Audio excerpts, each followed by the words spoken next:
The Senate will come to order. I ask everyone to please rise and recite the Pledge of Allegiance. I pledge allegiance to the flag of the United States of America and to the republic for which it stands, one nation, under God, indivisible, with liberty and justice for all. Rabbi Dr. Moshe P. Weisblum of Congregation Beth Tikva in Wantagh, New York, will deliver today's invocation. Rabbi.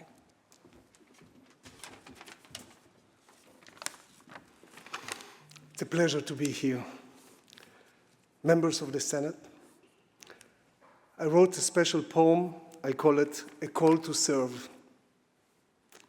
When the Holy One calls out your name, may courage burn like steadfast flame. When harsh words fly and tempers sear, let wisdom guide, both firm and clear. May all your words bring calm and peace, and from your silence, strength increase. Let kindness walk in all you do, and broken hearts find hope through you.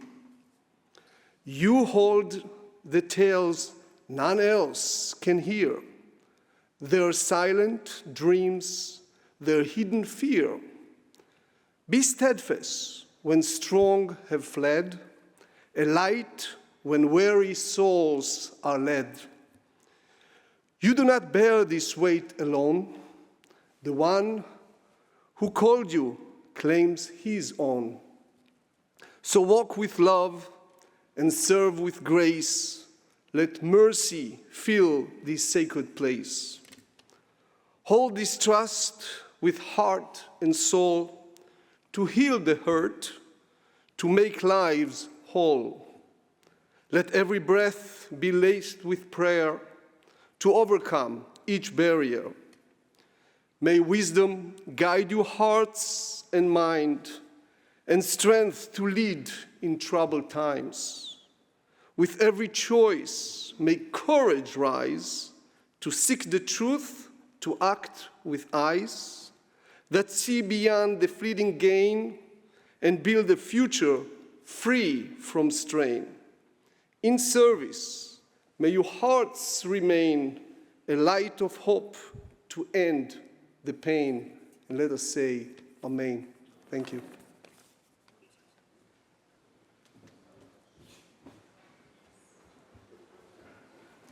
Thank you very much, Rabbi. Reading of the journal. In Senate, Monday, May 5th, 2025, the Senate met pursuant to adjournment. Journal of Friday, May 2nd, 2025, was read and approved. On motion, the Senate adjourned. Without objection, the journal stands approved as read. Presentations of petitions, messages from the Assembly, messages from the Governor, reports of standing committees, reports of select committees, communications and reports from state officers, motions and resolutions. Senator Gianaris. Good morning, Madam President. On behalf of Senator Comrie, on page 12, I offer the following amendments to Calendar 350, Senate Print 3799A, and ask that said bill retain its place on the third reading calendar. The amendments are received and the bill will retain its place on the third reading calendar. Senator Gianaris. On behalf of Senator Serrano, I wish to call up Senate Print 1380, recalled from the Assembly, which is now at the desk. The Secretary will read. Calendar number 662, Senate Print 1380 by Senator Serrano, an act to amend the Parks, Recreation, and Historic Preservation Law. Move to reconsider the vote by which the bill was passed. The Secretary will call the roll on reconsideration. Dabo, Gianaris, Kruger, Ort, Sewell, Cousins, White, ayes 59. The bill is restored to its place on the third reading calendar. Offer the following amendments. The amendments are received.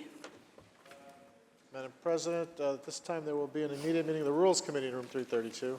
There'll be an immediate meeting of the Rules Committee in room 332. Stand at ease. Senate stand at ease.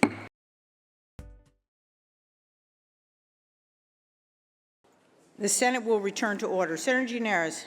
There's a report of the Rules Committee at the desk. Please take it up. The Secretary will read. Senator Stewart Cousins from the Committee on Rules reports the following bill, Senate Print 935 by Senator Kruger, an act making appropriations for the support of government. Bill reports direct to third reading. Move to accept the report of the Rules Committee. All those in favor of accepting the report of the Rules Committee, please signify by saying aye. Opposed, nay. The report of the Rules Committee is accepted. Senator Gianaris. Please take up supplemental calendar. The Secretary will read. Calendar number 935, Senate Print 7766 by Senator Kruger, an act making appropriations for the support of government. Message of necessity and appropriation at the desk. There is a message of necessity and appropriation at the desk. I move to accept the message. All those in favor of accepting the message, please signify by saying aye. Opposed, nay. The message is accepted and the bill is before the House. The bill is laid aside. Senator Gianaris, that completes the reading of the supplemental calendar. Let's take up the controversial calendar, please. The Secretary will ring the bell. The Secretary will read. Calendar number 935, Senate Print 7766 by Senator Kruger, an act making appropriations for the support of government. Senator O'Mara, why do you rise? Madam President, if Senator Kruger would yield for some questions. Senator Kruger, do you yield? I do indeed. The Senator yields. Senator, last week we had a little humor on April 27th with Monty Python, and I think unbeknownst to either you or I, it was the actual 50th anniversary date of the Holy Grail's release, which is, I don't know what's going on. It throws Monty Python in our minds on that day, but here we are doing an 11th extender. Can you tell us what status we're at now? We're hearing some bills are done. When we walked in here, before we walked in here, I checked, I didn't see any bills actually listed as updated on the LRS. When will those become publicly available? Through you, Madam President, no one expected the Spanish Inquisition. I'm sorry, we're on a roll. I just had to. So, I think we're going to see budget bills very soon. I believe that the Speaker of the Assembly said that we will have budget bills by Wednesday. I'm not officially sure that that's true, but when you've got one of the two houses saying it, probably that is true. I feel pretty good about this being our last extender for this unbelievably long cycle. I forget what day of March it is now. March 48? I don't know what it is. March 48th? I don't know. But I feel like it could be should be the last extender. It's a straight extender, and budget bills should be rolling off the press soon. I actually think the governor said yesterday they'll be dropping any second. I don't think they drop, actually. They actually go through a process, go through the LRS, but I know staff have been working incredibly hard, and I don't even want to ask them when they got a good night's sleep. So that's my answer. But I like the Spanish Inquisition line also. Thank you. Through you, Madam President, the senator will yield. You continue to yield? Absolutely. Senator, Yeah, I'm sorry I have no comeback for that one today. Do you have a total number on what this budget is going to come in at? Shockingly, we don't, Madam President. The governor had used a number last week when she announced the budget was done, and I pointed out I think the word done is linguistically interpreted word, and so the number that was given last week is not necessarily the number that will be the final budget. Through you, Madam President, the senator will continue to yield. you continue to yield? Yes. Senator yields. You said this may be the last extender. This only goes through tomorrow, is my read of it. I don't see any logistical way that we could have the budget completed by then. So how do we not have to do another extender tomorrow? Madam President, this is correct, so I am incorrect. I think 2 weeks ago we had the storyline where we did one extender, but then we needed another one the next day to cover certain things that were not covered in the first day's extender, so I think there will be a supplemental extender tomorrow. So Senator O'Mara is correct. Even though I think we will also have budget bills, we will need to do some kind of extender tomorrow. Thank you, Madam President. That's all I have. Thank you, Senator. Are there any other senators wishing to be heard? Seeing and hearing none, debate is closed. The Secretary will ring the bell. Read the last section. Section 12, this action to effect immediately. Call the roll. Adabo, Giannaris Kruger, Ort, Sewell Cousins, White.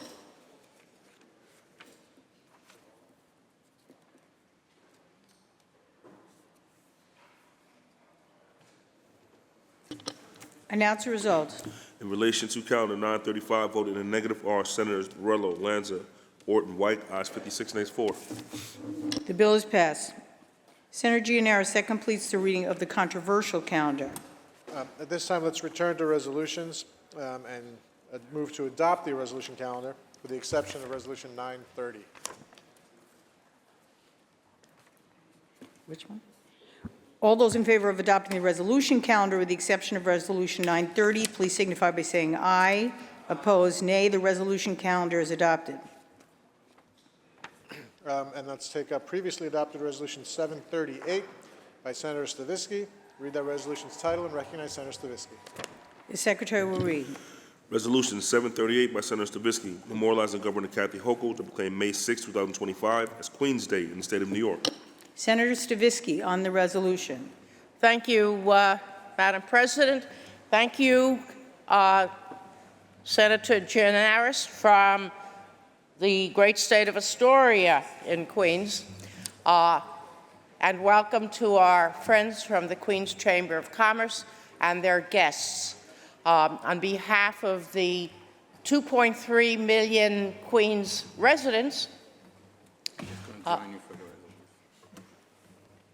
I welcome everybody to the Chamber and the Senate and hope that this is a productive visit. Let me very briefly go over a couple of things that are truly unique to Queens County. We are a county, a borough of neighborhoods. If I were to ask Senator Comrie, who is sitting next to me, where are you from? He's not going to say Queens, he's going to say St. Albans. St. Albans. The areas in Queens that I represent include Astoria and College Point and Whitestone and Bayside and Little Neck and Douglaston and Queens Village and Jamaica, etc. We are a borough of neighborhoods with neighborhood needs and neighborhood issues and neighborhood businesses.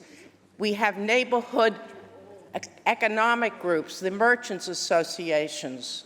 We are a county of restaurants, because I know everybody is looking forward to this evening where many of them will join us in the Hart Lounge between 5 and 7 to show off the great Epicurean delights that we have in Queens. You'll never go hungry if you come to Queens. We are a neighborhood of sports. We have all kinds of sports activities. I'm going to not mention them, I'm sure others will. We are a neighborhood of people who come from all over the world. More than half the residents of Queens were born outside the United States. And it's this diversity, this sense of equality, this sense of inclusiveness that makes Queens such a unique place not only to live, but also to work and do business. So on behalf of our friends, we welcome you from the Chamber of Commerce to Albany, and I thank you, Madam President, and we'll hopefully see everybody this evening. Thank you. Adabo on the resolution. Thank you, Madam President. I want to thank Senator Stavisky for this resolution.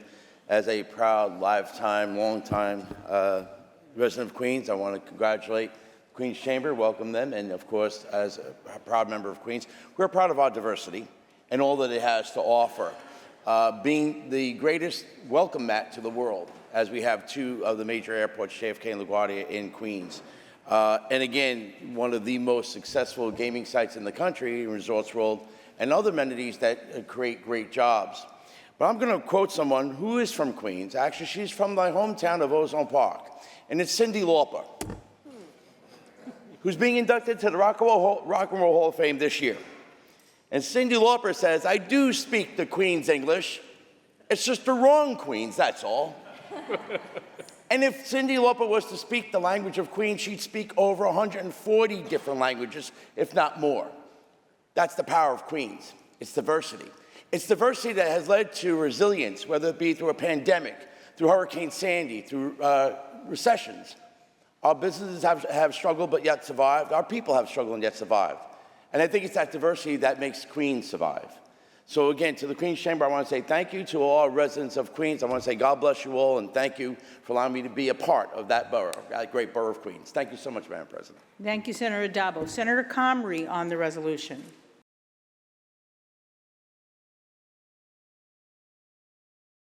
Thank you, Madam President. I rise today to second my voice and third my voice on this resolution.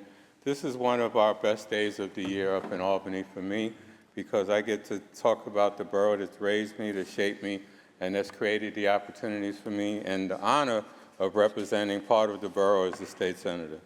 It's Queens Day in Albany. We have people from Queens that are here working to let folk know that we have a great borough. We have the best food, the best music, the best constituents, and other than a couple of rows in Manhattan, the best culture. There's no other county that's able to capture the beauty and diversity of the world's borough, of the world. Queens is the world's borough, and it's that diversity that lets Queens shape the world in return through politics, music, theater, literature, and industry. There are a lot of sights and sounds in Queens. In fact, as Senator Addabbo said, there's over 140 languages. You're walking through different corners of the borough. You see that there's so much going on. You can walk down the street and see 5 different cultures, 5 different restaurants that you can experience. You can see everything from mosques to shuls to Hindu temples to the historic churches.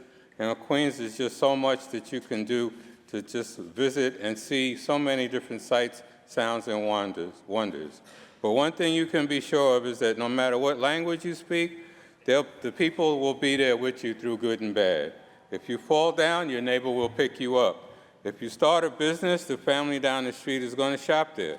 If you ask for help, a civic group or community board will be there for you. And if you throw a block party, there'll be plenty of resources and unity. Queens' emphasis and sustenance on the arts is the reason that it's the home and origins of such icons such as LL Cool J, Nas, A Tribe Called Quest, Roxanne Shante, Kelly Price, Run DMC, Broadway legends Idina Menzel, Leslie Odom, Richard Rodgers, jazz legends Louis Armstrong, who had a home there. Count Basie also had a home in Queens. Tony Bennett. I'm a Seinfeld fan. I just was thinking about the Seinfeld episode the other day because I had a fire in my district office last week in the bathroom, and I asked my staff, who was the George Costanza? If anybody watches Seinfeld, you should know that episode. I wanted to ask people who was the George Costanza in their office and who stood up and dealt. Fortunately, it was a minor fire. My staff was there. Everybody's okay, other than the fire department coming and destroying the back part of my office, but everybody's fine. But let me back to Queens.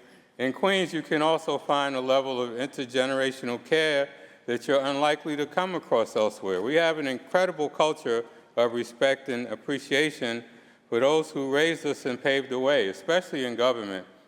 And for so many Queens residents, those who gave them the opportunity to grow up, study, eventually work here in the U.S., and with that comes an insistence on quality support and care for our older community.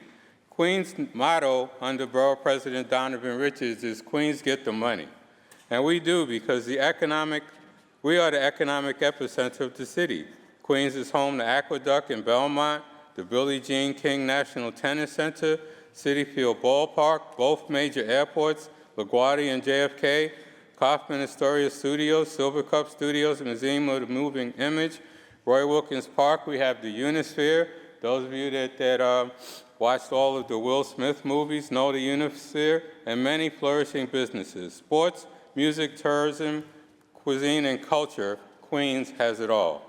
Organizations like we have to thank the Queens Chamber of Commerce, who's hosting the annual Queens Night tonight, and the Queens Economic Development Corporation are steadfast in their ability to develop and educate entrepreneurs, which benefits the local community. Who do we have to thank for Queens' greatness? It's a decade of brilliant and committed public servants who have fought every day to build this up, whether that's on a community, borough, state, or federal level. Last week, I honored a young woman that spent 44 years in the community serving as district manager. It's that type of long-term commitment that we have from hundreds of Queens residents that spend time in their community, often in voluntary capacities, trying to make sure that Queens stays the family borough, the borough that people want to go to, one of the only boroughs in the last 10 years that population has increased because people want to live in Queens. So I'm glad to be here today with our representatives. I can't overstate how proud I am to have spent my life in Queens serving the people. I look forward to every year to sharing this love and culture with my colleagues here and all of you in Albany. You got to come to Queens and spend some time. Any of you that come to Queens, please let me know. We will treat you to the best evening of your life. So with that, I want to vote aye on the resolution. I want to thank Senator Stavisky and Leader Stewart-Cousins for allowing us every year to bring it to the floor. And please come to the Hart Lounge later today. Thank you, Madam President. Thank you, Senator Comrie. Senator Ramos on the resolution. Thank you, Madam President. It is with enormous pride and lots of swagger that I rise today in celebration of the boldest, the most brilliant, most beautiful county in New York State, Queens. We're the world's borough, the people's borough, the future's borough. I was born in Queens. I was raised in Queens. I'm raising my family in Queens. I rep Queens. I bleed Queens. And when it's all said and done, I'll still be Queens. Now, I know every member in this chamber has love for their district, but let's be real. If New York is a mosaic, Queens is the part where all of the colors collide and something extraordinary happens. Queens is where the entire world doesn't just live together, we thrive together. We're the most linguistically diverse place on the planet, with over 200 languages spoken. That means we don't just speak your language, we probably speak your grandmother's too. We're where immigrants don't just survive, they start a new chapter for their families and our neighborhoods. In Queens, being different isn't a challenge, it's a superpower. Our borough gave the world the likes of Fran Drescher and Donald Trump. So clearly, Queens can make you laugh or Queens can make you nervous depending on your politics. We're home to jazz legends like many of the ones that Senator Comrie mentioned, but including Dizzy Gillespie and Ella Fitzgerald, and punk icons like the Ramones. We were the set of The King of Queens and so many incredible TV shows. We have lots of hip-hop royalty, in addition to the ones that Leroy mentioned. Nicki Minaj, Mobb Deep, Noriega, and the Beatnuts were all from Queens. And yes, we root for the home team, the one and only Mets, which will rise again this year. Queens is a sanctuary for the LGBTQ community, a safe harbor for transgender New Yorkers, a laboratory for small business innovation, and a haven for street vendors with Michelin star flavor. We're the transit pulse of the state, connecting JFK, LaGuardia, Amtrak, the LIRR, and the MTA, like a living, breathing artery of our city and state. And the food, listen, you haven't lived until you've had a Tibetan momo in Jackson Heights, a Guyanese roti in Richmond Hill, a Greek souvlaki in Astoria, and a Dominican shimmy from a Corona food truck, all in the same afternoon. That's not dinner, that's diplomacy. What I'm trying to say is Queens is New York. Queens is the future of America. And honestly, Queens might just be the universe's best kept secret, though we're not very good at keeping quiet about it.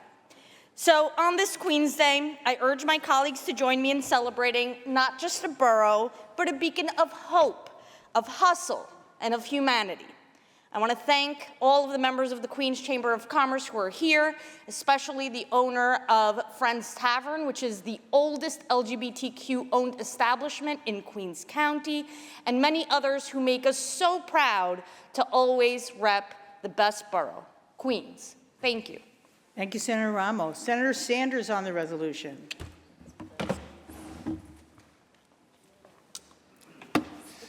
I merely ask one thing in the future. Please let me not go after Senator Ramos. Senator Ramos has said it so well. There are so many things to say about Queens, and yet she has. I will only say this. I am a Southerner from the southernmost part of Southeast Queens, and the way we look at the world is everything for us is up. Everything for us is up, and we are happy to work with the Queens Chamber of Commerce to do many different things. I want to just point out that they work a lot on the issue of incubators, business incubators, ways of bringing all of these communities together.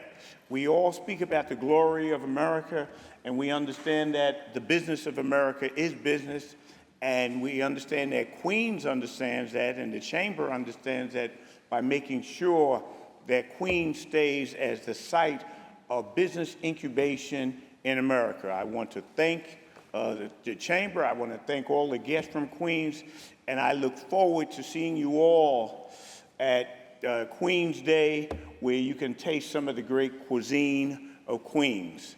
Thank you kindly. Thank you, Senator. Senator Gonzalez on the resolution. Thank you. I rise today to enthusiastically vote aye on this resolution. As many of you know, I was born and raised in Queens, in Elmhurst and Jackson Heights. It's still where my family is. And I have the immense privilege of representing two incredible neighborhoods in Queens, Astoria and Long Island City. And so many of my colleagues today have been able to point out the incredible history the borough has, how our diversity is our strength, the role our small businesses play, the role that our celebrities that were born and raised in Queens play in our borough's culture. But I really wanted to take a moment to call out, in just two small neighborhoods, how every neighborhood in Queens, like mine, punches way above its weight. In Astoria, we have a vibrant Greek community, as you heard, some of the best Greek food in the city.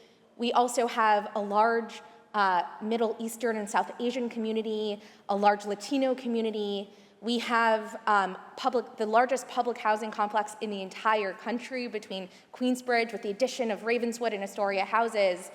And this diversity, both of the people who are there and also the institutions that we have, calling out the Noguchi Museum, the Museum of Moving Image, and certainly MoMA PS1 down in Long Island City, it represents a standard. It represents that when we have neighborhoods of working class people from everywhere in the world, that our communities can thrive, and that we certainly can show what it means to be the best city in the world, some of the best places in the world, and contribute to the broader economy as well. So I do want to call out just all of the incredible work that my district has done too in Astoria, Long Island City, and then call out that as someone born and raised there, I certainly would not be who I am today without my Queens culture. So with that, I want to say thank you again for bringing this resolution to the floor and vote affirmatively. Thank you. Thank you, Senator Gonzalez. Senator Liu on the resolution. Madam President, go Queens. Thank you, Senator Liu. Senator Gianaris to close. How to follow Senator Liu's eloquent remarks, but when you think of Queens, you've heard my colleagues say it. Diversity is the word that most comes to mind. Diversity of culture, diversity of language, diversity of food, and of course that all comes from the diversity of its people. And when you walk from one neighborhood to the next in Queens, it's like you're entering a different country. And perhaps that's why we identify ourselves by our neighborhoods in Queens as opposed to the county. You know, when I was growing up, we used to say in my neighborhood we had both types of people, Greeks and Italians. And now, of course, it has changed so much because Queens lives and breathes more than any other place in the world. You have one tide of immigrants replacing the previous one, which then is replaced by another. And that is why we are so rich from each other's experiences. That is why if you do enjoy food, please go to the Queens Chamber's event in the Hart Lounge today. But if you like that, come back and go to the Queens Night Market right by the Hall of Science, which is a culinary experience unlike any you will ever have. Literally food from all over the world, from one stall to the next, and not just food to sample, but food to enjoy. It is among the great attractions of our borough. Also happens to be right next to Citi Field, home of the best team in baseball, the New York Mets. And of course, the Mets every so often eclipse the Yankees in terms of interest and attention. And now that the Yankees were kind enough to cede Juan Soto to the Mets, we are once again in that situation in our great city. I do want to recognize the leaders of the Queen's Chamber who are here. Senator Stavisky was kind enough to let me have this honor of introducing Tom Gretsch, the president, and Carl Matone, the chairman of the board, who are well known to all of us. We appreciate their attendance today, and we'll get to socialize with them a little bit more later this afternoon. But mostly, I just want to talk about what a great experience living and being raised and being born in this county is, where this Greek boy was able to meet a Peruvian immigrant, and now you all saw a couple weeks ago the family that we've built together. It is a story that can only be told in Queens, and I'm so happy to be a part of it. Madam President, thank you very much, and I appreciate my colleagues for indulging us. Thank you, Senator Gianaris. To our guests from the Queen's Chamber, we welcome you on behalf of the Senate. We extend to you the privileges and courtesies of the House. Please rise and be recognized.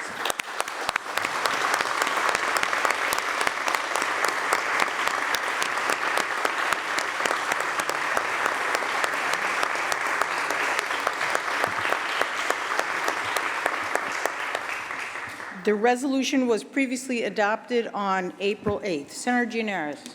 Madam President, let us move on now to previously adopted Resolution 455, which I mistakenly thought should have been brought up yesterday when I thought it was about Margaritaville. But it is, in fact, a resolution by Senator Oberacher honoring the village of Margaritaville. Read its title and recognize Senator Oberacher, please.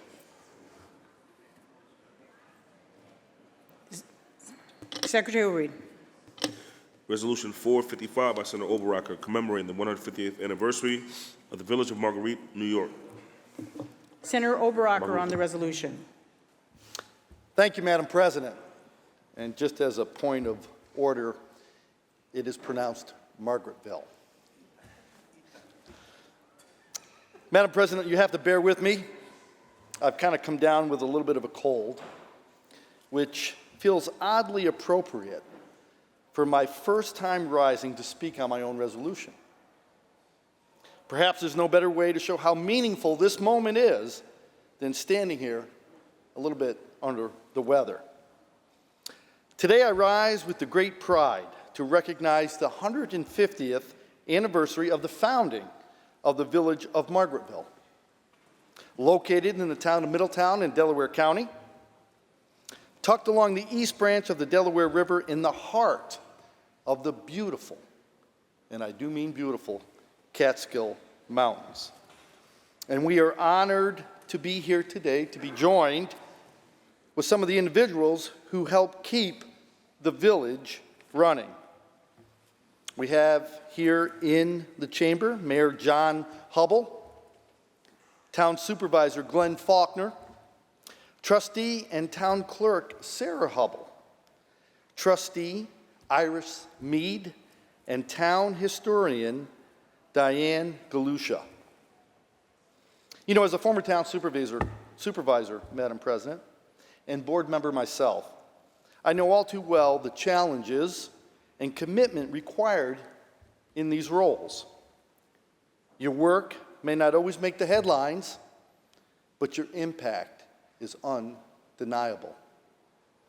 Thank you for your service, not only to Margaretville, but to Delaware County and to my 51st Senate District. Margaretville's story began shortly after the American Revolution, when settlers first arrived and called the area Patankatonkin. I'll have you know, Madam President, I spent most of the night learning how to pronounce that correctly. The name would later be changed to Margaretville in honor of Margaret Lewis, the granddaughter of Robert Livingston, on whose land the original village was established. And like many villages and towns and hamlets throughout my district, Margaretville was shaped by the arrival of the railroad, which brought prosperity through commerce and tourism. And like so many places in upstate New York, its spirit has been defined not just by industry, but by the resilience of its people. Those who built it, those who stayed, and who continue to care for it. Anniversaries like this are the moments to reflect, but also to look forward. The village of Margaretville has endured for 150 years, and I have no doubt, Madam President, no doubt, it will endure for another 150. And when the future senator stands here, hopefully in better health, to mark the village's 300th anniversary, I hope they'll see what I see today. A community that honors its past, a community that serves its people, and a community which continues to contribute mightily to the great state of New York. Thank you, Madam President. I kindly ask that we extend the courtesies of the House to our honored guests in the chamber today. Thank you. Thank you, Senator Oberacker. To our guests here representing the 150th anniversary of the Village of Margaretville, I welcome you on behalf of the Senate. We extend you the privileges and courtesies of the House. Please rise and be recognized.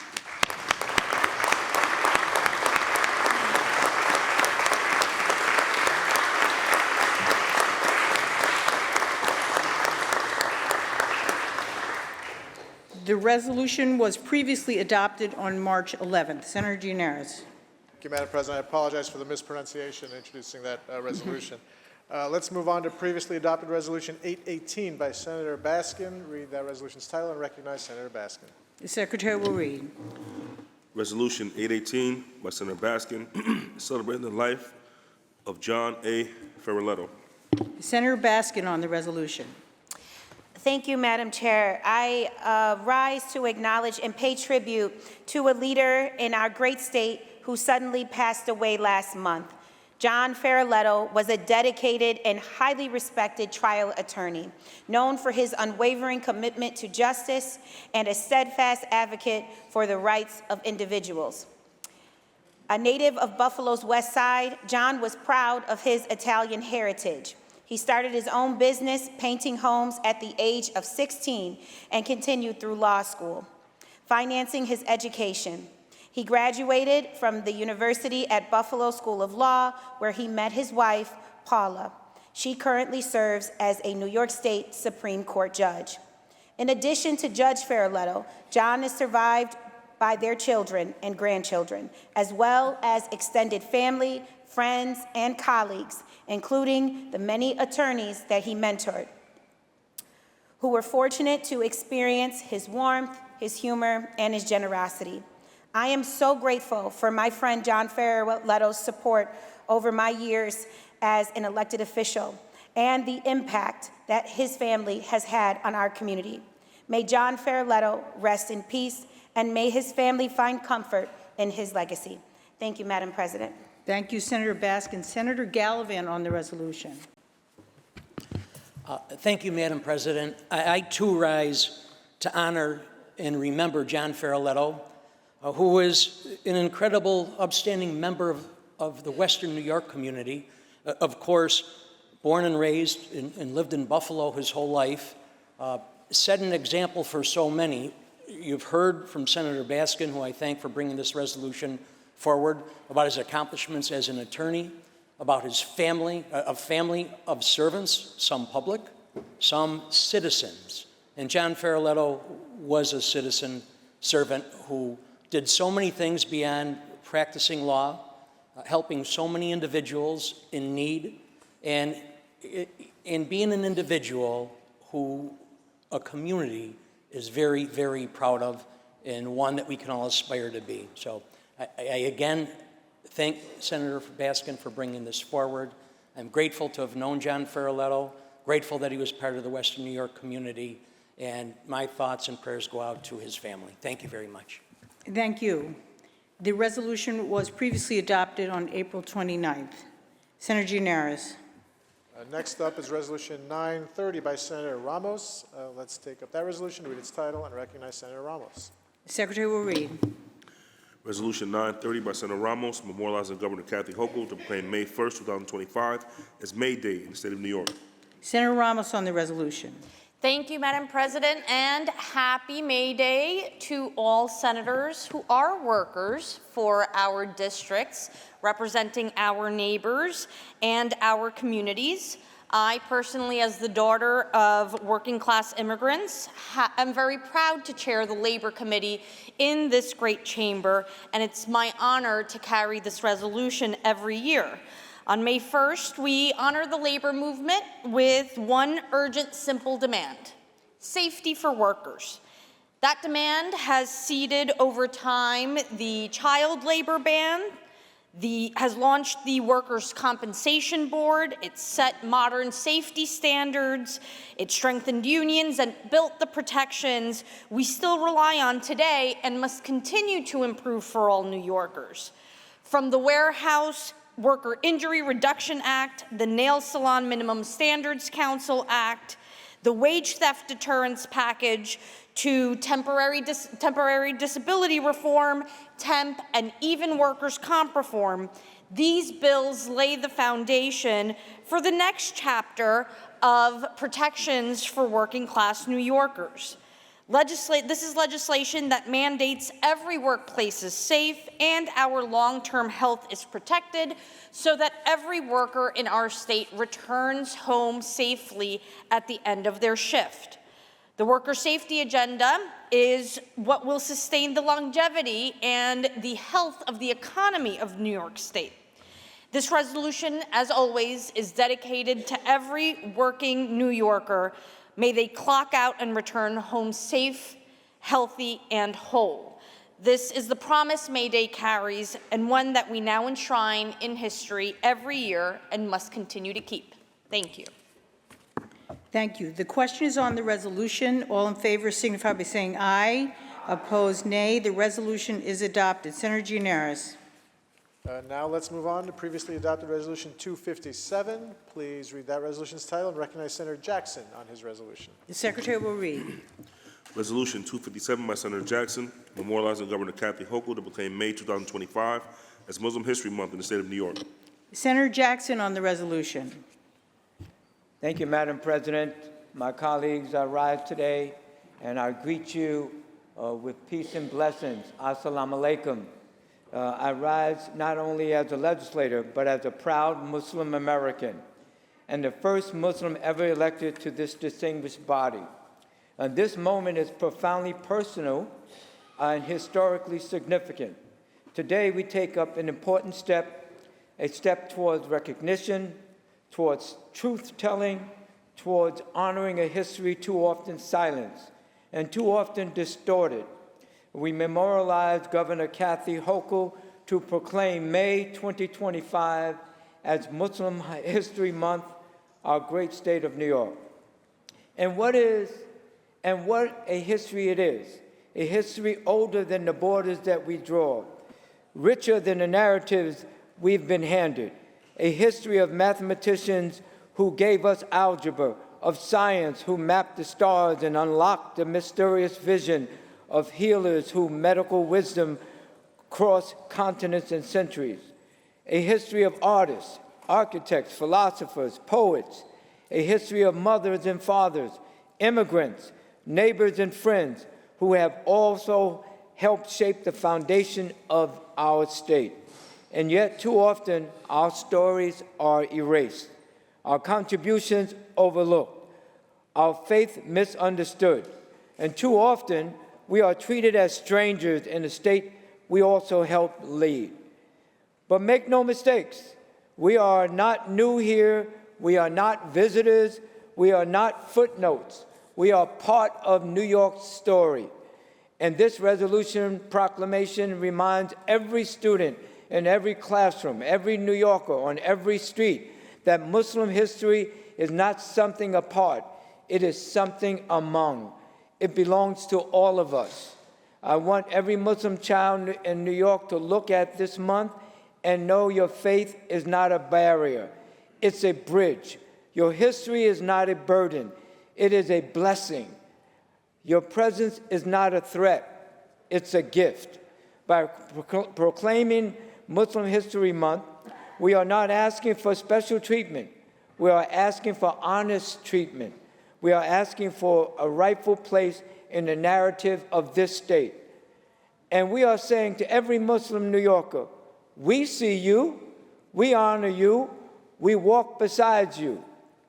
As someone who has marched for fairness, fought for equity, and now stands here, a Muslim serving in the New York State Senate, I carry this moment with both reverence and responsibility. From humble beginnings in Northern Manhattan to this chamber, I know what it means to be seen. I know the power of representation. And this proclamation will remind every young Muslim across New York that they too belong in every room, every table, every seat where decisions are made. Let's move forward with this resolution, honoring the past and embracing a future of inclusivity and respect. Assalamu alaikum, peace be upon you. Alhamdulillah, hope and thank God. Thank you. Thank you, Senator Jackson. Senator Ramos on the resolution. Madam President, I rise in solidarity with so many of my Muslim neighbors back home in Jackson Heights, Corona, East Elmhurst, and the few blocks of Forest Hills and Rego Park that I proudly represent.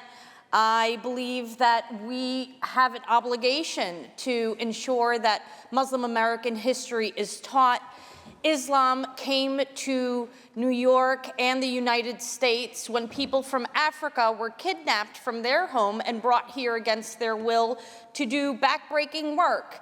And we have an obligation to recognize the many contributions that have been made. In fact, former President Thomas Jefferson is known to have kept a Quran at the presidential home to make sure that all Americans continue to educate themselves. And we in this chamber have an obligation to carry on that intention so that we can celebrate our diversity, fight Islamophobia and ignorance, and ensure that we are building bridges across our communities so that when we do hear the words Allahu Akbar or Alhamdulillah, we know that it is not offensive, but actually a deep praise to the God that we share, that we believe in, and to whom we are thankful for giving us the opportunity to serve each other.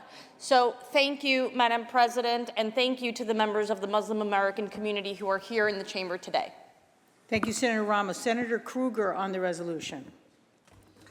Thank you, Madam President. I proudly stand in support of this resolution. I'm a Jewish American, and we have so much in common, our two religions, our two histories, and our two stories as immigrants to America. And this country is great because we are a country built by immigrants from all over the world, from all countries and from all religions. And frankly, we're at a moment in history where there's too much stress targeted at both the Muslim American community and the Jewish American community. And we have Jewish American History Month established by Congress. So it seems only appropriate that in the great state of New York, we have a Muslim American History Month. So I'm proud to stand in favor of this resolution. Thank you, Madam President. Thank you, Senator Krueger. Senator Harkin on the resolution. Thank you very much, Madam President. I want to thank Senator Jackson for this resolution. I want to thank the Majority Leader for bringing this to the floor. I want to thank colleagues for their comments. You know, as has been expressed, what makes New York such a wonderful place to live is our great diversity. In the lower Hudson Valley that you and I represent, Madam President, is no exception. The Hudson Valley Islamic Center, the Northern Westchester Islamic Center, the Peekskill Islamic Center, just wonderful communities. And as Senator Jackson said in his wonderfully eloquent remarks, not apart from, we are a part of and together. And it's so important, as Senator Ramos mentioned, that we speak out against Islamophobia and misinformation, and that that the beautiful tapestry of New York is all of us together. And that's why this resolution is so important. Again, thank you to Senator Jackson. I proudly vote aye. Thank you. Senator Gianaris to close. Madam President, I was just going to ask you to please recognize Senator Jackson again so he can introduce the guests who are with us for this resolution. Senator Jackson. So, thank you, Madam President. My apologies to two of the leaders that are here, part of Muna Alliance for Peace and Justice. Sawa Abdullah, would you please stand? And also Abdullah Muhammad. These are two leaders of Muna Alliance for Peace and Justice. They have about 100 members up there today that are lobbying about the issues and concerns that impact them: food, education, all of the things that basically people want in their society as far as doing what's right and doing what's good for the people that they represent. So thank you for coming here today to Albany. Thank you, Senator Jackson. To our guests who are here on behalf of the resolution supporting Muslim acknowledgement of this Muslim resolution here on the floor, thank you for being here. We extend to you the privileges and courtesies of the Senate. Congratulations.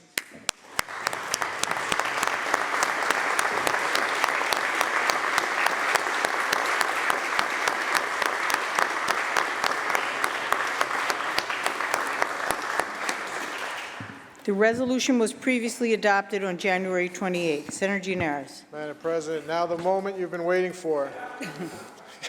Previously adopted Resolution 835, recognizing New York State Constitution Day by Senator Grunardis. Please read its title and recognize Senator Grunardis. The Secretary will read. Resolution 835 by Senator Grunardis, memorializing Governor Kathy Hochul to recognize April 20, 2025 in honor of the 240th anniversary of the adoption of the first New York State Constitution. Senator Grunardis on the resolution. Thank you, Madam President. Good afternoon, colleagues. I know you have been waiting for this resolution as eagerly as I have, because this past April 20th, we celebrated New York's 248th birthday. That's right, April 20th, 1777, the state of New York ratified our very first Constitution after we declared independence in July of 1776. And as I have for several years now, I look forward to this day to talk about a chapter in our state's constitutional history that is both relevant to the work we do in this chamber and to the issues of our time. Today is no different. For today, we're going to be talking about New York's Bill of Rights, and more specifically, the free speech and free press protections guaranteed by the New York State Constitution. So let's go back to the early days of our state, to January 13th, 1787, when our legislature adopted an act concerning the rights of the citizens of this state. This statutory enactment contained 13 provisions, each outlining specific rights derived from historic English common law rights and English common law rights, and embodied in various documents such as the Magna Carta, the Petition of Right, the 1689 Bill of Rights, and the U.S. Constitution. Among these rights were the following: all authority is derived from the people. No citizen can be imprisoned or deprived of property without due process. You cannot be imprisoned without an indictment. You cannot be put on trial without a chance to defend yourself. You cannot be executed without due process. You cannot pay any amount of money to sway the justice system. Fines and fees cannot be charged without good cause, and they must be reasonable. Excessive bail or fines are prohibited, as is cruel and unusual punishment. There must be free elections. The right to petition government is guaranteed, as is the right of the legislature to have freedom of speech and debate. There can be no taxation or military service without legislative approval. And lastly, you cannot force private citizens to quarter soldiers. Now, this is 2 years before the ratification of our own federal Bill of Rights. But did you notice what was not included on that list? That's right, no mention of freedom of speech. No mention of freedom of press. In fact, it was not until 1821, some 30-plus years after the adoption of our Bill of Rights, that New York even contemplated adopting a constitutional Bill of Rights.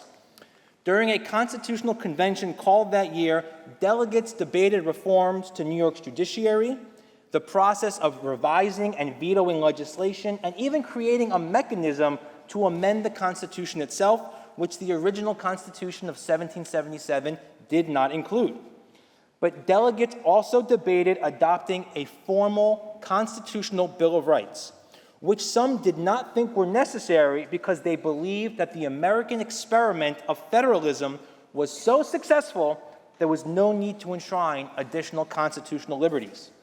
As Peter Livingston, a state senator and convention delegate from Dutchess County, explained, a Bill of Rights is the mere repetition of the fundamental rights of this people, which have never been violated, and which, after 40 years of practice under our Constitution, we need not fear to see violated. Another delegate, a former state senator, former attorney general, and then U.S. Senator and future President Martin Van Buren said, I would express my doubt whether by adopting any Bill of Rights at all, we are materially benefiting the Constitution of this state. Nevertheless, in the Constitution that was adopted by the Convention in 1821, a formal constitutional Bill of Rights was included, which incorporated a combination of the statutory rights first enacted in 1787, as well as protections from the U.S. Bill of Rights, which were ratified in 1789. And included in Section 8 of the Bill of Rights was the following: every citizen may freely speak, write, and publish his sentiments on all subjects, being responsible for the abuse of that right, and no law shall be passed to restrain or abridge the liberty of speech or of the press. In all prosecutions or indictments for libels, the truth may be given in evidence to the jury, and if it shall appear to the jury that the matter charged as libelous is true and was published with good motives and for justifiable ends, the party shall be acquitted, and the jury shall have the right to determine the law and the fact. Now, immediately, three things should jump out at us about this provision. First, contrary to the First Amendment of the U.S. Constitution, which, as we all know, says Congress shall make no law abridging the freedom of speech or of the press, the New York Constitution states that the right to free speech is an affirmative grant of free expression for all citizens. This is significant because it suggests that our right to free speech under our own Constitution was not intended merely to be a protection from encroachment by an overbearing government. Under our state constitution, we enjoy a fundamental right to speak, write, and publish freely. This mirrored similar protections that were adopted by several other states in their constitutions, including Pennsylvania, Mississippi, Connecticut, and Maine. Second, the right to free speech is not absolute. A citizen's right to speak, write, and publish freely is limited by a civic obligation to not abuse that right. Now, this idea might seem quaint by the standards of today's understanding of the First Amendment, but at that time, freedom of speech was not simply an end in of itself, but it was deemed fundamental to the notion of self-government. In other words, Madam President, freedom of speech was necessary to exercise good citizenship. And lastly, the Constitution's freedom of speech provision includes a fairly lengthy discussion about truth and good intentions being defenses in cases for criminal libel.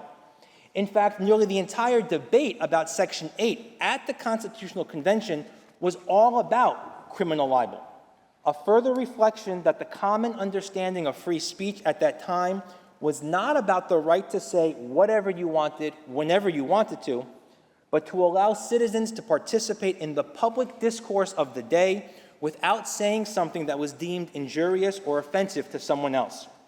Now, to understand this last point, we have to take one more step back in time to 1804, to a courtroom in Claverack, which is, I believe, in Senator Hinchy's district, to witness the criminal prosecution of a gentleman named Harry Croswell for criminal libel. Now, I'm going to read the first sentence of the indictment issued against Harry Croswell. It is represented that Harry Croswell, late of the city of Hudson in the county of Columbia, being a malicious and seditious man of a depraved mind and wicked and diabolical disposition, and also deceitfully, wickedly, and maliciously devising, contriving, and intending to detract from, scandalize, traduce, what a great word, traduce, vilify, and to represent Thomas Jefferson, Esquire, President of the United States, as unworthy the confidence, respect, and attachment of the people of the said United States, and to alienate and withdraw from the said Thomas Jefferson the obedience, fidelity, and allegiance of the citizens of the state of New York. Now, if you listen carefully, you might have picked up on the two words in that sentence that explain the entire background of this case: seditious and alienate. You see, Harry Croswell was a Federalist newspaper printer. And as we remember from our American history, the early days of our country were marked by deep partisan divisions between Federalists and Democratic Republicans, which often played out in the founding generation's version of Twitter, partisan newspapers. Croswell was being prosecuted for libel for printing a story that was previously published by another Federalist newspaper that accused Thomas Jefferson of paying someone in Virginia to not just publish attacks against his nemesis, John Adams, but also to label George Washington as a traitor, robber, and perjurer, and to grossly slander the private characters of men who he well knew were virtuous. Now, Jefferson, as president, while publicly opposed to the Alien and Sedition Act signed into law by John Adams, privately encouraged his allies to use the law to arrest and silence his own critics. Croswell was charged under this law, and at trial, the only issue was whether or not he actually reprinted the allegations against Thomas Jefferson in his newspaper. And that was because under the common law at that time, as was the precedent from English common law, truth was not a defense to a charge of libel. So the mere fact that Harry Croswell published a story that stated someone else published a story about Thomas Jefferson, he was charged with libel and convicted. Now, Croswell appealed, and on appeal, he had a new lawyer join his defense team, someone we all know, Federalist luminary Alexander Hamilton. In what would be one of the final cases he ever argued in court in his career, Hamilton spent 6 hours arguing that English common law was wrong to reject truth as a defense to libel, because before English law, there was Roman law, and under Roman law, truth was a defense against a charge of libel. He argued that the liberty of the press consists in the right to publish with impunity the truth, with good motives for justifiable ends, although reflecting on government, magistracy, or individuals. The right of giving the truth in evidence in cases of libel is all important to the liberties of the people, and the allowance of this right is essential to the preservation of a free government, and the disallowance of it is fatal. Now, the New York Supreme Court deadlocked on the case that day, but the following year, the legislature, our body, passed a law adopting Hamilton's position that truth is a defense to a charge of libel. And it was this law that was then further enshrined as a constitutional principle when the Constitution of 1821 was later adopted. Now, as a quick aside, while Hamilton was representing Croswell on his appeal, he was staying here in Albany at the home of a friend. Over dinner one evening, he happened to make some harsh comments to a dinner guest about his rival, Aaron Burr, which were later published in a newspaper. It was the publication of these comments which broke the proverbial camel's back in the ongoing feud between Burr and Hamilton, which led to the infamous duel between them not 6 months later. So my colleagues, New York's free speech protections now date back more than 200 years. But for the first 100 plus years after Section 8 was adopted, freedom of speech did not enjoy the same embrace by the judiciary as did the freedom of the press. In fact, if you look at the court cases going back throughout the 1800s, emphasis was more about the abuse of the right to speech rather than a protection of that right. But after the Supreme Court's decision in Gitlow v. New York in 1925, which applied the First Amendment to state governments, that began to shift. Today, our judiciary has reaffirmed time and time again that our right to speak freely, write freely, and publish freely is broader than the protections afforded by the U.S. First Amendment. It is designed to protect the expression of controversial and unpopular views and provides for the absolute protection of opinion. Now, at this moment, it feels like these principles are threatened. and that the importance of free speech to the exercise of self-government is in jeopardy. So as we contemplate what is happening all around us, we would be wise to remember what Alexander Hamilton said in his appeal on behalf of Harry Croswell, that the road to tyranny will be opened by the stifling of the press and by silencing leaders and patriots. Prescient words indeed, Madam President. And so with that, I want to end by saying happy belated birthday to New York, and to all of my colleagues here, a very, very happy New York Constitution Day. Thank you. Thank you, Senator Gennardis. Senator Martins on the resolution. And I want to thank the sponsor for once again highlighting not only the state's anniversary, but the Constitution and how important it is that we not only have free speech, but transparency. I happen to believe the Constitution, not only of the United States, but here in the state of New York, is an important formative document, and it's something that we should follow always, and understand the spirit under which those provisions were enacted, adopted. And I want to draw everyone's attention, including the governor, to Article 3, Section 14 of the Constitution that speaks specifically to the aging of bills on the floor of this chamber. You know, it's not just a tradition, it's a constitutional provision that requires the aging of bills on the floor to allow for the public to review them, for members of this chamber to properly review those documents, those bills that come before us, so that we can responsibly have the opportunity to debate those bills on the substance here on the floor. Now, it's true, it does provide for messages of necessity when there are emergencies that require it. Certainly, we would not want to put the state in danger or not allow state government to respond in an emergency.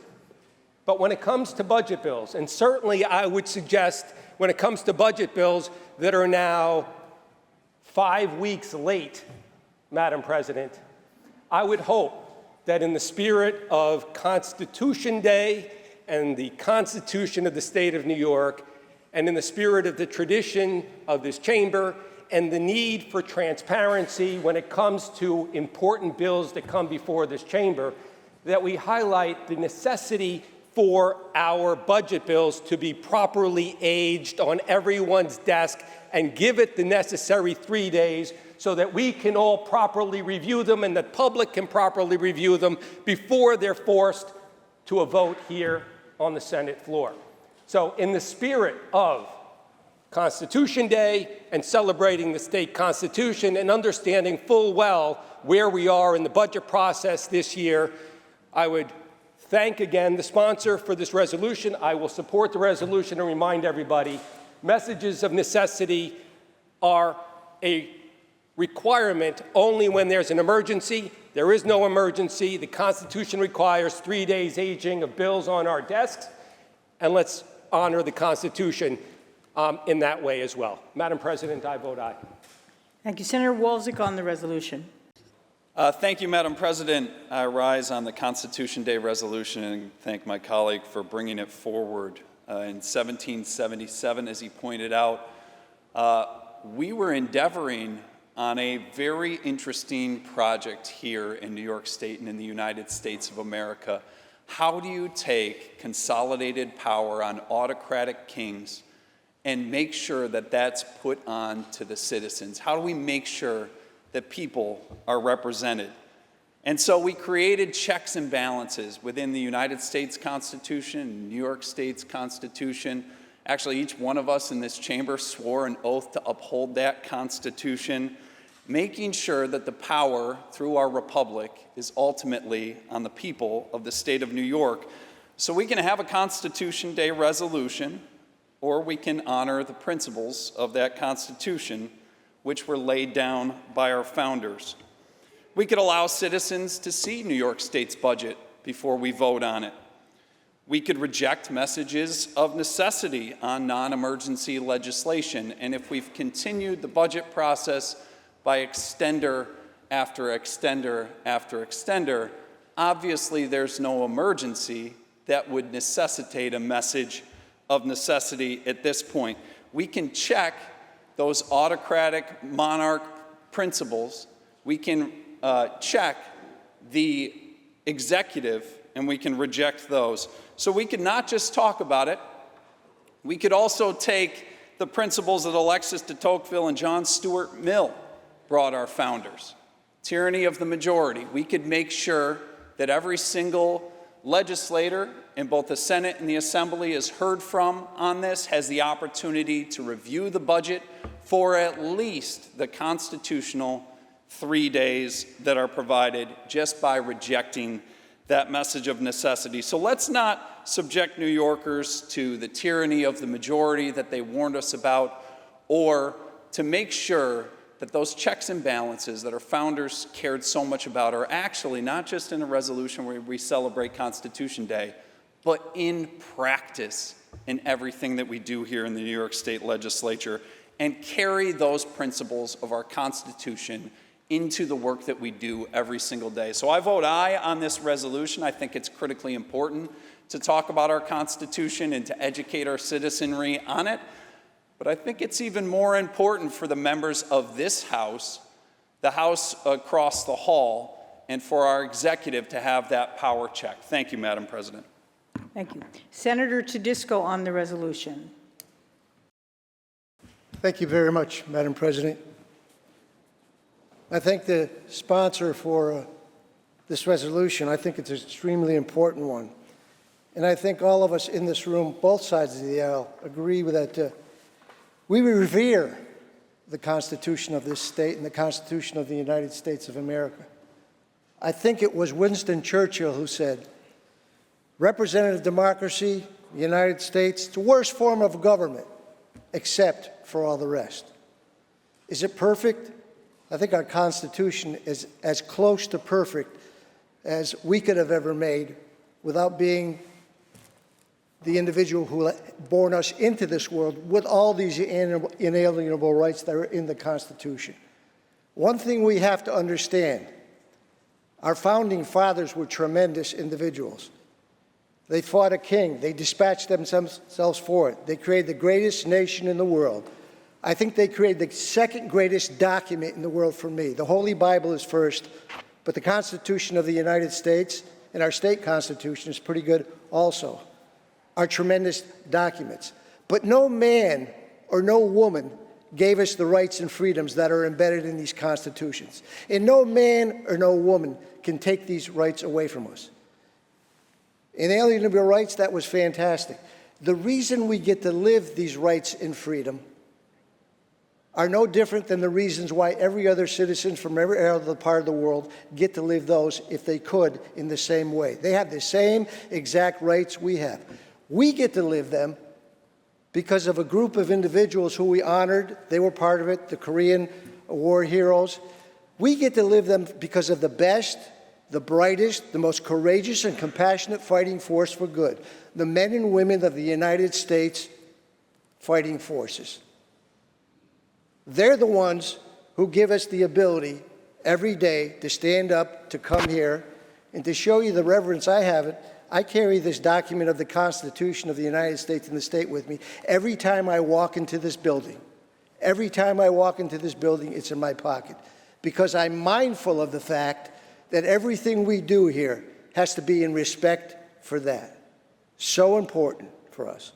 Now, a part of the Constitution for this state and for the United States of America is to be able to change the Constitution or add to the Constitution. The Bill of Rights, the amendments we've made over the years. We can make it in the state. We can be part of making it nationally. I think the way you do that for two-thirds to call a convention is two-thirds of the state. I think it's in the Fourth Amendment maybe. Two-thirds of the state call for a convention. They can call one. You can make an amendment by 3/4 of a vote of the states at that convention. Or both bodies at the federal level can do it and make an adjustment. I'm so proud of the fact that in this state, I was able to help do something that made a serious amendment to the state constitution we have. A while back, when I was in the New York State Assembly, I stood up at my desk and I had the budget bills right in front of me, one after the other. And I spoke for those budget bills on a bill that was an amendment that eventually was passed from both houses, got on the ballot, and it was pretty simple. We had a part of the Constitution of the state of New York, which we still have. I don't know if you remember that. The bills have to be, as has been said here by my colleague, 3 days on our desk. Well, our founding fathers were smart. They never realized we'd have computers and tablets like this on the desk. I call these jimmies because I think I had a part of making this happen here. Do you know every year, starting from back when this happened, and it's much more that we're saving right now, we saved $13 million a year without putting those budget documents on our desk, having to print them, having to print all the other bills, and it made us more effective. I opened this up on occasion, and I looked through, and I don't have to try to, I stacked this bill, this big, was on my desk. How could I go through there and see every section and talk about every section or go to it in a debate? I can open this up right now and go to it. I can get every bill that's going to come before us because our founding fathers were smart. 3 days you have to have on that bill on our desk. And as Senator Martin was talking about, they were right. But they never knew we'd have the technology we have now. So that's an important part of the amendments we can make as a state, important part of the amendments we could possibly make nationally. $13 million a day then. I don't know how many years ago that amendment got onto the ballot. In all the constituents in this representative democracy, I think it was close to 70% said, yeah, I want to save $13 million a year, and I don't want to put ink-filled paper in landfills by the tons, and I don't want you chopping down our forest lands and everything to create that paper. It was a win for the environment. It was a win for making us more effective. It was a win for saving us millions of dollars. But you know what it wasn't a win for? We didn't make that adjustment for a message of necessity, which Senator Martin was talking about. I have a bill that will allow you to do that. And I would love to see that bill to come to the fore for a constitutional amendment to actually clarify what a message of necessity means, what the good senator next to me kind of clarified for you. If we get attacked by a foreign power or something, or we have a COVID virus, or we have a weather condition, those are emergencies. Hustle us in here. Put a document on my desk. I'll be ready to vote for it. But not to hustle up to bring us into the middle of the night where somebody once said, in darkness, democracy dies.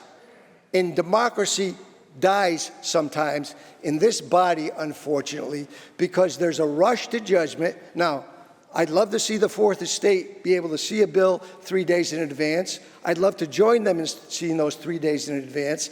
I don't want to be like Chicken Little and say, the sky is falling, the sky is falling, and look up and say, no, it's not falling. Kind of the governor was the Chicken Little about a week ago. We have a budget. We have a budget. This is it. This is. I'm looking around. I don't see any budget. It's not in my desk here. It's not underneath here. It's not in my tablet here. Okay? So we don't need messages of necessity. We need sunlight. It's the disinfectant. We need sunlight. You need to give us those bills. You need to have those bills. It's not only us that need to be informed. You, as the body that controls all levers of power in government here. Do you realize it's the first time in over 40 years that that takes place? Republicans used to blame Democrats for late bills. Democrats, when Joe Bruno was here, he had the majority. They used to blame Republicans. We kind of know who can't do budgets now because for the last 7 years, you've controlled all levers of power here. There's nobody to blame for a left budget this year. I'm sorry to say, you control the Senate, you control the Assembly, you control the governor.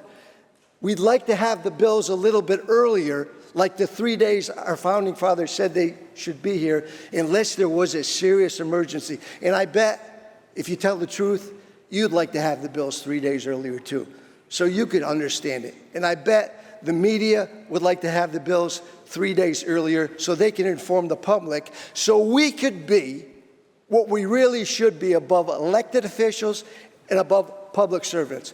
Above all that, guess what we are? representatives.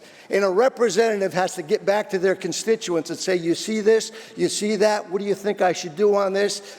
3 days is the least that we should have to do that. So I appreciate Constitutional Day. There's a piece of it which allows us as governing bodies to go before the voters and let them decide if we can make it a better Constitution and make us a better government. And I bet you if you put it on the ballot, would you really like to define what a message of necessity should be? Should be an emergency. I bet you it would pass close to that one we passed when I was able to help support you and all the others who voted for it, or some of you who were here back then, which may not be too many of you because I've been here for a little while. I bet you it would pass with great numbers. So I'm happy to support our Constitution. I think it's a great document in the state. I think it's a great document nationally. We're the greatest nation in the world, but there's always room for improvement. And I appreciate what Winston Churchill had to say. We're still the greatest form of government in the world, but we can make it better. Thank you very much. Thank you, Madam Senator President. Disco. Thank you very much. Senator Krueger on the resolution. Thank you, Madam President. You know, I think Senator Gurnardis sometimes thinks we're making fun of him when we tell him how much we look forward to his speech on his resolution every year, but I very sincerely look forward to it, because probably the most important thing for us all to remember as our job description is to uphold the Constitution. And it matters every day in every way to us and to 19.5 million New Yorkers. And even today's story about Hamilton and Burr and the court case, I just have to say for the record, so, because we all know the musical, we all are in the room where it happened.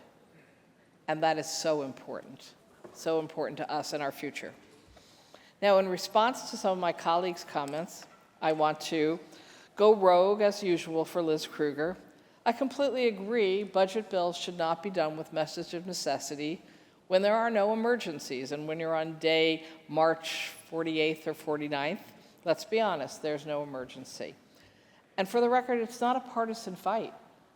As a new senator, Democrat, 23 years ago, one of the first things I did was sue Joe Bruno, the governor, and Shelley Silver for the uses of messages of necessity inappropriately.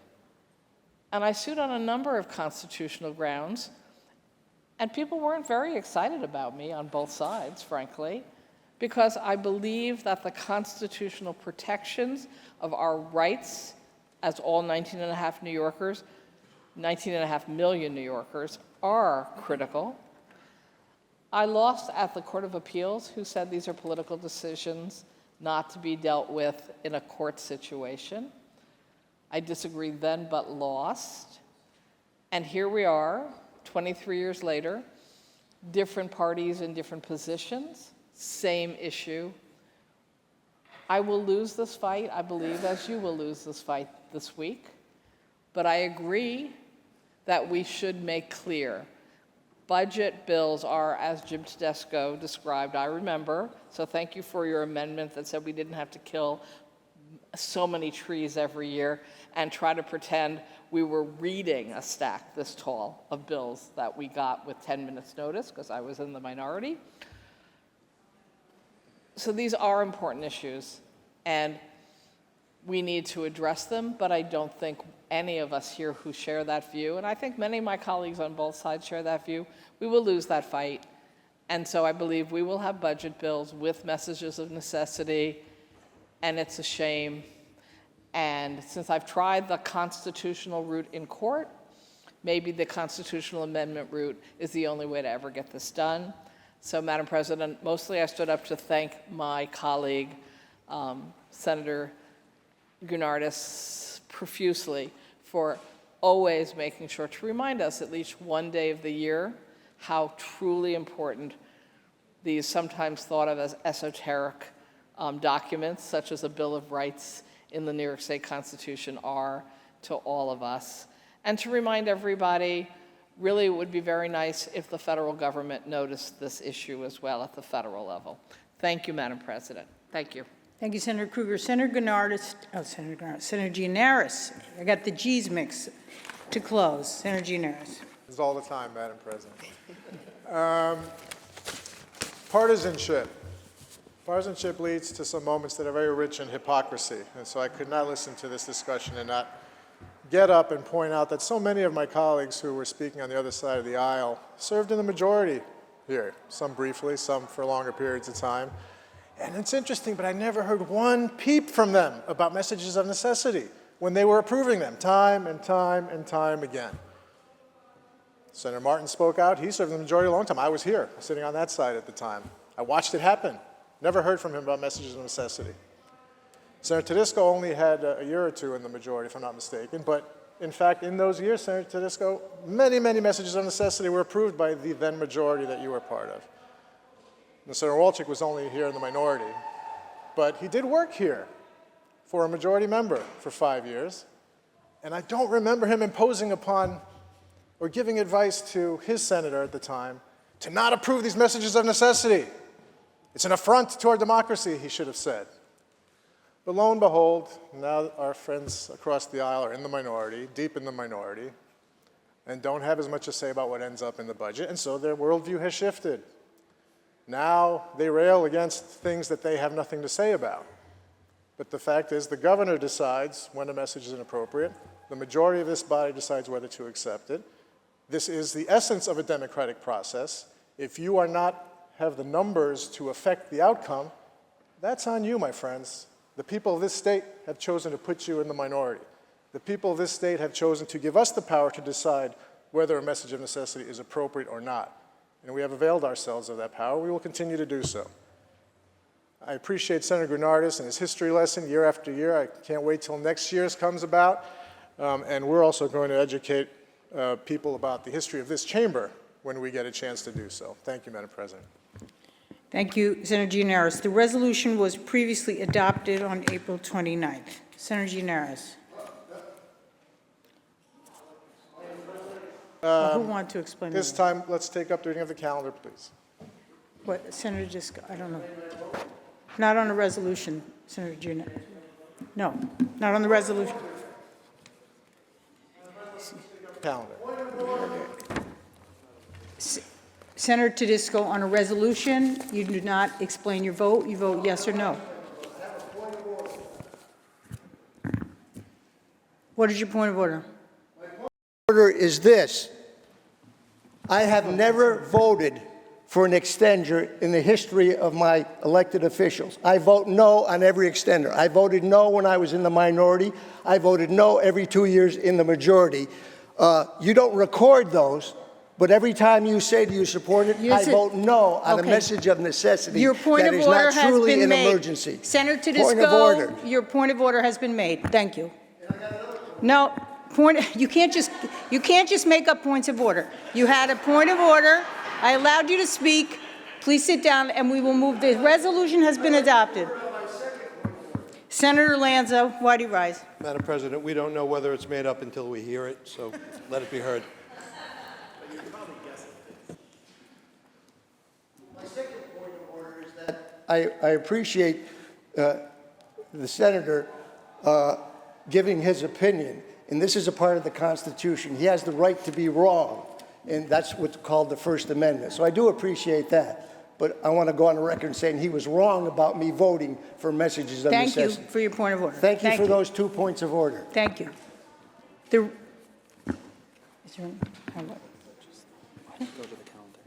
Senator Gianaris, that completes the reading of the resolution calendar. We now move to the calendar. The Secretary will read. Calendar number 420, Senate Print 4960 by Senator Bailey, enactment of the insurance law. Read the last section. Section 2, this action will take effect immediately. Call the roll. Dabo, Gianaris Kruger, Ort, Stewart Cousins White.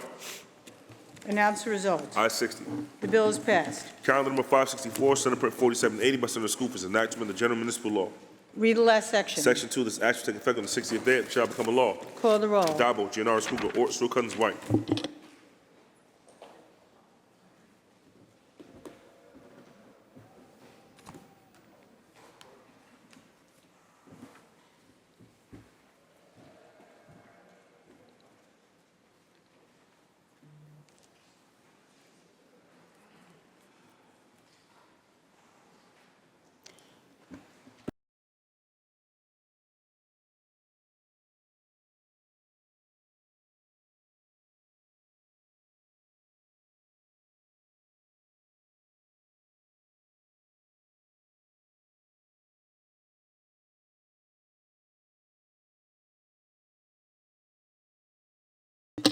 results.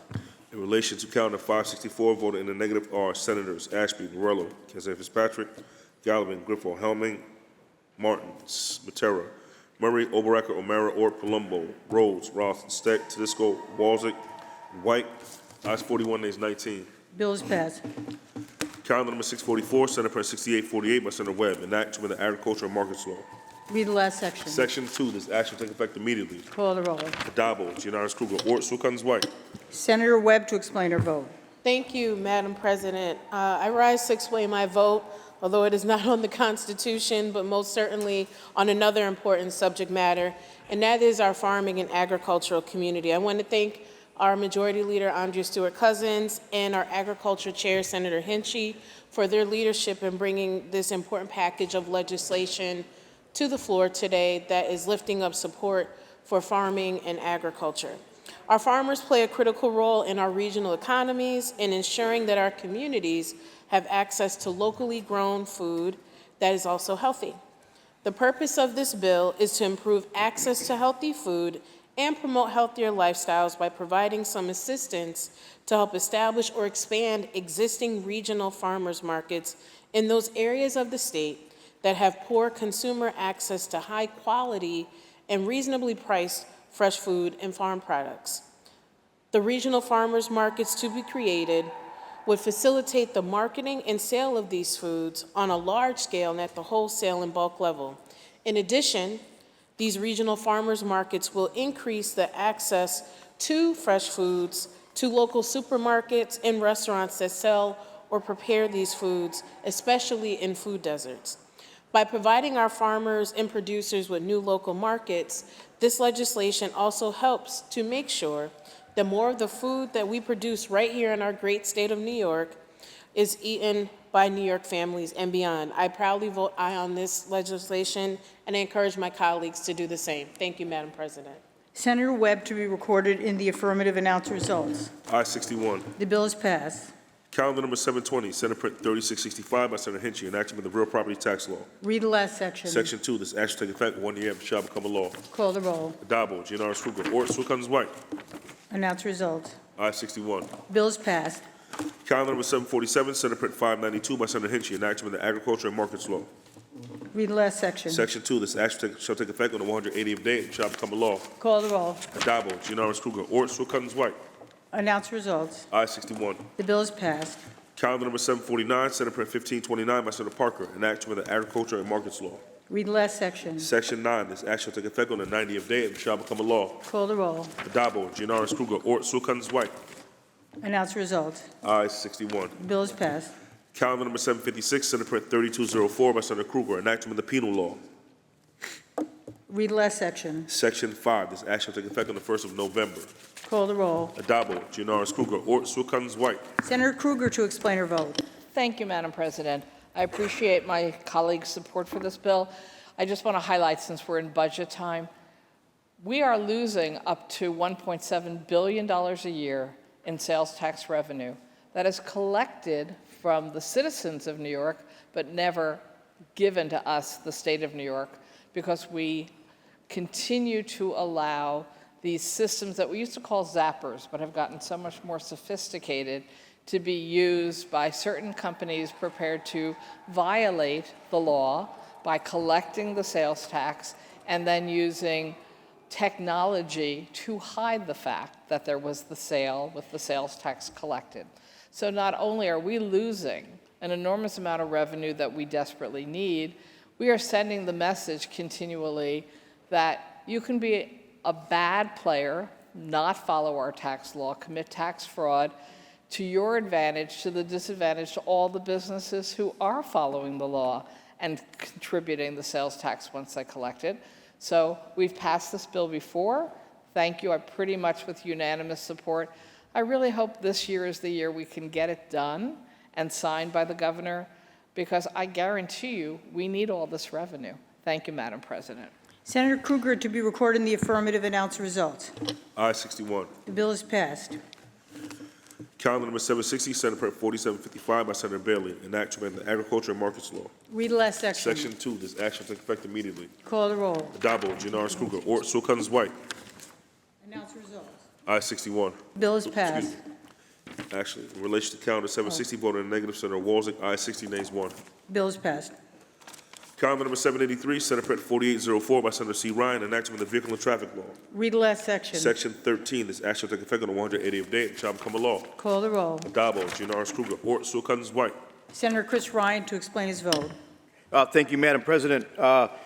Today I rise in support of Senate Bill 4804, which addresses a critical issue faced by many of our first responders, including but not limited to our police officers, our firefighters, our ambulance companies across this great state.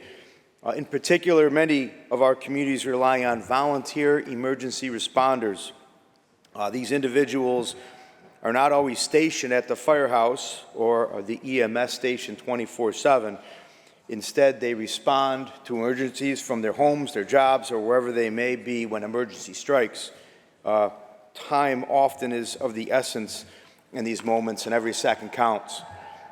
Yet too often, the location of our stations present risks or obstacles for many of our volunteers.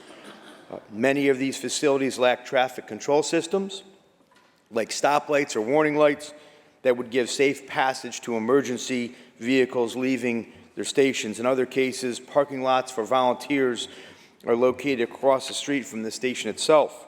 That means responders must cross roadways, often busy ones, in a rush, put themselves at risk. So let me be clear, we have situations in the state where first responders are literally dodging traffic to answer their 911 calls. Often motorists do not yield the right of way. We've had injuries, we've had delays, and every delay puts further lives at risk, not just those that are rushing to help, but those that are in need of services. So this bill is pretty straightforward. It gives our local governments and fire districts the authority to install signage, markings, and traffic control devices near emergency stations, alerting drivers to the presence of the first responders and emergency vehicles. It also, more importantly, poses higher fines or violations and requires a 1-year mandatory license suspension after 3 failures to yield convictions. So, in simple, it's a very low-cost solution that could save many lives. So let's not wait for another injury, or worse, to take action. Let's give the first responders the necessary safety protections that they have. I vote in the affirmative, and I hope we can sign this bill into law. Thank you, Senator Ryan. To be recorded in the affirmative, announce the results. I-61. The bill is passed. Calendar number 785, Senate Print 7120 by Senator S. Ryan, enactment of the Vehicle and Traffic Law. Read the last section. Section 9, this act shall take effect 1 year after it shall become a law. Call the roll. Addabbo, Gianaris Kruger, Ort, Sewell Cousins, White. Announce the results. I-61. The bill is passed. Senator Gianaris, that completes the reading of the calendar. Thank you, Madam President. Just to set expectations for my colleagues for the next couple of days. At the conclusion of this session, the majority will be convening a conference back in the majority conference room. Tomorrow we expect to be a very lengthy day where we will take up the bulk of the budget bills, if not all of them, in addition to it being Fort Drum Day. So we're going to get an early start tomorrow. And with that, is there any further business at the desk today? There's no further business at the desk. I move to adjourn until tomorrow, Wednesday, May 7th at 10 a.m. On motion, the Senate stands adjourned until Wednesday, May 7th at 10 a.m.